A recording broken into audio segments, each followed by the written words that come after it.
तालुक्यातील अरेरानवर गाव ग्रामपंचायतीत झालेल्या कथित आर्थिक गैरव्यवहार, बनावट कामे आणि नियमबाह्य निर्णयाविरोधात सुरू करण्यात आलेल्या सदस्य श्रीकांत उर्फ बंडू पिलारे आणि सामाजिक कार्यकर्ते साहिल पिलारे यांनी बेमुदत उपोषण सुरू केलं.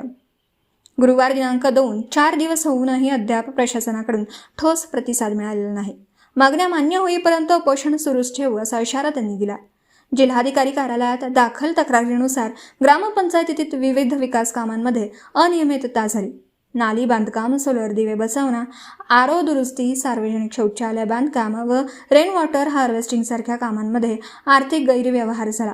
सॅनिटरी पॅड खरेदी, कमी किमतीच्या वस्तू जास्त दराने दाखवणं, ग्रामनिधीचा मनमानी वापर आणि माहिती अधिकारांतर्गत माहिती देण्यास टाळाटाळ केलं जातं असा आरोप श्रीकांत पिलारे व साहिल पिलारे यांनी केला.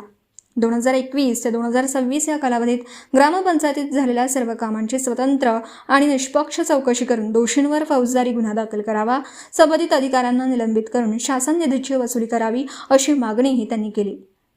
जनता टाइम्स जटा टीव्ही चॅनलसाठी मयूर देवगडे, तालुका प्रतिनिधी, Brahmpuri. Subscribe now and press the bell icon. Never miss an update.